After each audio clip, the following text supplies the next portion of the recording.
Oke, hai, gue Gaby, and in this podcast, gue bakal ngomongin soal trigger warning. Di podcast kali ini gue nggak sendiri, gue sama salah satu teman gue yang penulis, Ame. Say hi. Hai, gue Ame. Biasanya gue nulis di Twitter. Nanti mungkin Gaby ngasih kredit di penjelasan Twitter gue apa. Oke, gue bakal ngasih disclaimer dulu. Kita di sini bakal ngomongin soal apa aja yang kita temui selama kita menulis. This is based on our own experiences, bukan untuk menggeneralisasi penulis-penulis lain dan juga pembaca-pembaca. Kita hanya mau memberikan contoh apa yang kita temui selama ini. And also a little bit of warning, karena kita akan membicarakan soal tema-tema yang kontroversial, apa yang bersangkutan dengan trigger warning. Jadi mungkin ada beberapa hal yang bisa membuat some people uncomfortable. Oke, jadi untuk yang belum tahu, trigger warning itu sendiri dipakai dalam dunia penulisan atau dunia karya sastra, dan literatur itu untuk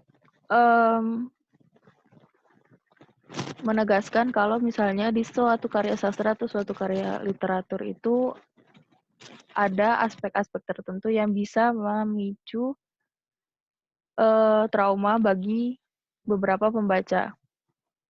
Biasanya trigger warning kan dipakai untuk hal-hal yang khusus.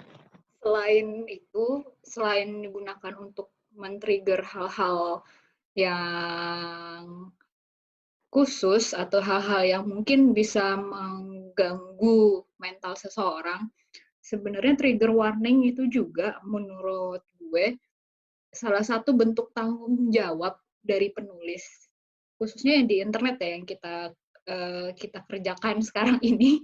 Kita kan penulis internet gitu. Di internet sendiri, trigger warning itu dibutuhkan karena itu salah satu bentuk dari penulis untuk memberitahu pembaca tentang tulisannya, hal-hal yang di dalam tulisannya, karena mungkin bisa men-trigger pembacanya, sehingga diharapkan ketika pembaca membaca trigger warning tersebut, pembaca itu berpikir ulang dulu sebelum membaca tulisan mereka. Jadi menurut gue juga trigger warning itu salah satu bentuk tanggung jawab dari penulis agar pembaca itu berpikir ulang lah gitu loh, mau baca atau enggak, membaca atau enggak, itu sih. Kayak yang Ame bilang, itu kan sebuah tanggung jawab pembaca dan penulis. Karya sastra itu kan nggak cuma berhenti di penulisnya aja atau pembacanya aja. Makanya gue setuju kalau misalnya itu bentuk dari suatu tanggung jawab penulisnya supaya pembacanya juga nggak kena imbas dari keteledoran. Nah, terus kapan sih trigger warning itu harus dipakai? Menurut gue, trigger warning itu dipakai ketika seorang penulis itu ngerasa bahwa tulisannya itu tidak untuk semua orang. Jadi ketika penulis itu menyadari, oh ini sesuatu yang tidak bisa dibaca oleh uh, semua umur. Anak kecil tidak boleh baca, anak yang di bawah 17 tahun tidak boleh baca. Internet kan luas ya, Gap ya. Internet tuh luas, jadi sebagai penulis merasa bertanggung jawab untuk menghindarkan tulisannya itu dibaca oleh yang seharusnya tidak membaca tulisannya itu, ya itu dipergunakan gitu loh, dipergunakan agar pembaca yang memang sepantasnya dan selayaknya membaca tulisannya dari penulis tersebut itu bisa terseleksi gitu loh. Jadi menurut gue memang trigger warning itu digunakan ketika seorang penulis itu merasa tulisannya tidak layak untuk dibaca oleh seluruh halayak itu. Gue setuju sih, cuman gue kayak lebih apa ya, kasarnya itu when you know what you write is not all of the rainbow and clouds, lo harus taruh trigger warning. Lo naruh drugs, itu juga lo harus kasih kayak addiction, macam-macam yang soal kontroversial, lo harus banget wajib taruh trigger warning. Karena lo nggak tahu trauma apa aja yang pembaca lo alami. Jadi, better safe than sorry. Ya, benar. Terus, mungkin banyak orang juga yang bingung gimana sih membedakan mana yang harus ditaruh di warning sama ditaruh di trigger warning. Nah, menurut gua di sini warning itu adalah hal-hal yang lebih remeh daripada trigger warning. Misalnya trigger warning itu banyak dipakai kalau misalnya cerita lu membahas soal toxicity di dalam hubungan romantic, sexual partners, or something like that. Warning sendiri itu hanya untuk hal-hal yang sebenarnya semua orang pasti udah tahu. Dan kalian yakin kalau misalnya itu tidak akan ada sangkut pautnya dengan trauma. Misalnya, penggunaan kata-kata kasar, harsh words, bad words, umpatan-umpatan, itu tidak harus ditaruh di trigger warning. Itu cuman ditaruh aja di warning karena yes, of course, itu juga berpengaruh ke cerita lu, tapi itu tidak sampai membuat trauma para pembaca lo tertrigger, terpicu. So ya, basically kayak gitu bedanya.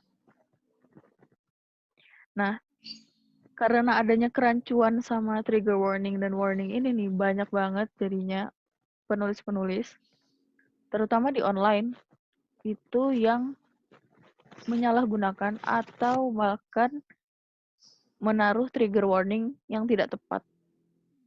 Ame punya nggak ceritanya kalau misalnya soal ini? Silakan. Oke.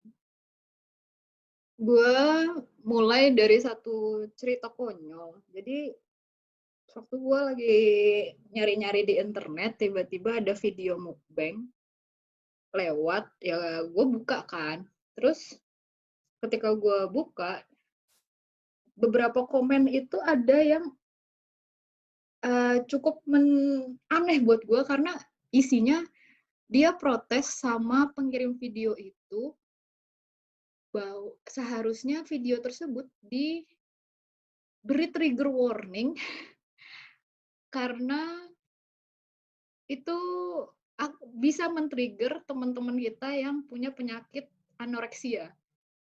Jadi ini sesuatu yang menurut gue sendiri konyol karena kenapa orang makan saja harus diberi trigger warning atau warning seperti itu.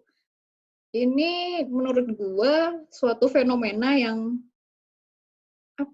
lucu sekaligus memprihatinkan buat gue karena kadang trigger warning itu tujuannya baik seperti yang kita diskusikan sebelumnya, tapi untuk beberapa konten seperti mukbangers atau sesuatu yang tentang foto tentang makanan atau sesuatu yang seharusnya tidak perlu di-trigger itu malah banyak yang sok jadi SJW terus minta itu di-trigger warning. Itu menurut gue sendiri pribadi kurang tepat sih penggunaannya.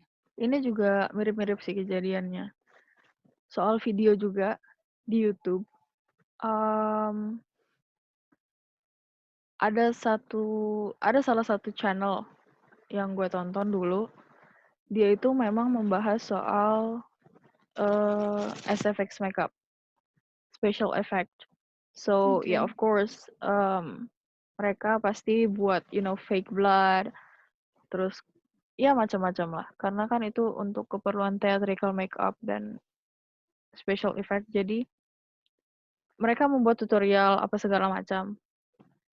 Terus ada komen yang ngomong soal tolong dong ini dikasih trigger warning. Wow. Oke. Mungkin kalau misalnya di masalah di fiction atau di mana, gue itu tidak masalah dengan hal itu. Kayak, atau misalnya di platformnya yang yang sangat bebas, yang sangat random. Kayak semua orang nggak tahu apa yang dia bisa temukan tiba-tiba. Tapi di YouTube si pembuat video ini juga udah bilang di awal kalau misalnya itu tutorial DIY fake blood.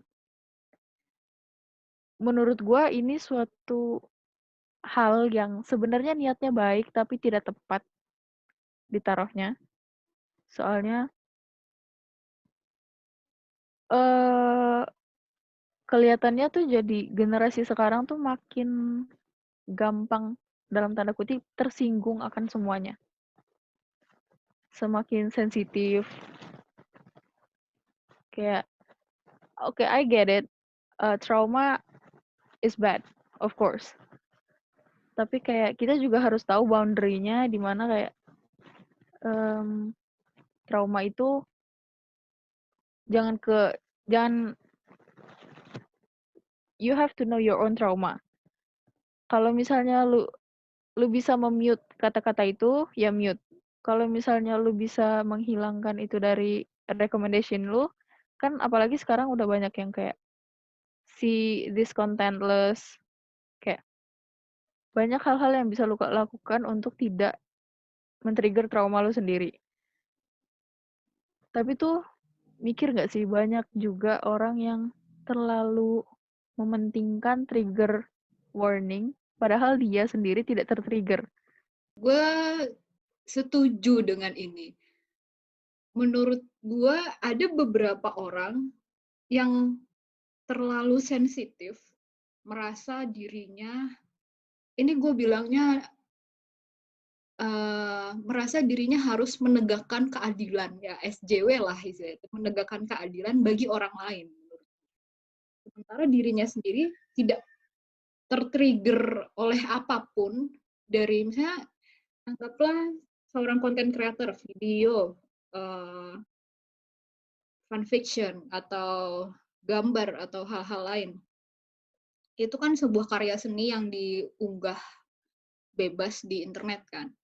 Nah, kaum-kaum yang suka menegakkan keadilan bagi orang lain ini tuh merasa mereka tuh bertanggung jawab gitu loh untuk menegur orang-orang seperti ini dengan biasanya kata-katanya selalu dimulai dengan gimana kalau ada orang yang tersinggung dengan ketikan kamu, atau gimana kalau ada orang yang takut kau ini. Jadi itu kayak trip guilt para content creator ini itu loh. Seseorang dan orang-orang kayak gini itu banyak banget di internet, dan itu yang kadang discourage para content creator, khususnya ya yang kayak kita atau orang-orang lain kayak bikin video dan lain-lain untuk untuk terus berkreativitas dengan karya-karyanya. Sebenarnya orang-orang ini juga yang menurut gue juga kayak yang Gaby bilang tadi, biasanya orang-orang yang tahu triggernya apa itu pasti menghindari itu gitu loh, apapun kontennya. Pasti mereka menyadari dirinya sendiri gitu loh. Terlepas dari fakta kalau misalnya mereka nggak sengaja bertemu dengan konten itu di internet, menurutku mereka pasti langsung menghentikan mengkonsumsi itu dan pergi aja gitu. Mereka tidak akan repot-repot marah atau apa gitu loh, kecuali ya mungkin ada beberapa orang yang memang marah atau apa gitu ya. Cuman ya itulah, kebanyakan yang gue temui di internet itu mereka, ya itu kayak lu bilang, mereka nggak tertrigger, mereka sok menegakkan keadilan bagi yang mereka pikir akan tertrigger. Mereka pikir akan sakit hati. Yes, itu. Terus gimana soal trigger warning ini kan nggak cuman kadang tuh peletakannya yang salah, yang tidak tepat lah. Tapi juga ada yang terlalu overuse sama sekali tidak using trigger warning when they should using it. Salah juga sih. Ada beberapa yang memang nggak tepat, tapi ada juga yang bahkan lupa untuk pakai itu gitu loh. Kayak misalnya di suatu cerita atau fan fiction mereka meletakkan misal toxic relationship atau abusive parents gitu loh. Beberapa pembaca kita mungkin ada yang punya trauma masa kecil dengan orang tuanya atau dengan penggambaran secara gamblang tentang kekerasan di dalam rumah tangga gitu tuh. Jadi itu perlu dituliskan, tapi kadang juga sering diabaikan. Kayak mereka cuman kayak gini doang, kan toh cuman pukul-pukul doang dan lain-lain. Mereka lupa kalau misalnya ada beberapa orang juga ke-trigger soal abusive parents or toxic relationship seperti itu. Nah, itu juga yang aku harapin sih orang-orang lebih mengedukasi dirinya juga bagaimana lebih peka lagi dengan isu-isu kayak gini. Ada yang terlalu overuse trigger warning sampai yang seharusnya bisa ditaruh di warning doang, dia taruh di trigger warning. Tapi ada juga yang sama sekali nggak naruh trigger warning dan warning karena takut kalau ceritanya akan terspoiler. Yang mana menurut gue balik lagi kayak kata Ame tadi di awal, tidak bertanggung jawab. Kayak dia mementingkan ceritanya tidak terspoiler tapi harus mengorbankan orang-orang yang mungkin akan tertrigger karena satu dan lain hal di cerita dia, tapi udah terlanjur membaca, mengkonsumsi karena memang tidak adanya peringatan di awal. Jadi ya tetap edukasi diri kalian karena tulis-menulis itu sama kayak pembelajaran yang lain. Kita nggak bakal pernah berhenti belajar, kita tetap harus saling belajar sih. Okay, so I guess that's all for Trigger Warning podcast. Ini tuh adalah salah satu project gua bareng sama Ame di 3 Weeks Project N21 podcast about writing topics dan semua tentang dunia tulis-menulis online. So yeah, please hype this up and please wait for another upcoming episode. So yeah, that's all. Kalau misalnya nanti kalian penasaran sama tulisan-tulisan Ame, akun Twitternya bakal gue taruh di description. So please check her works out. And yeah, thank you for listening. Bye bye. Bye-bye.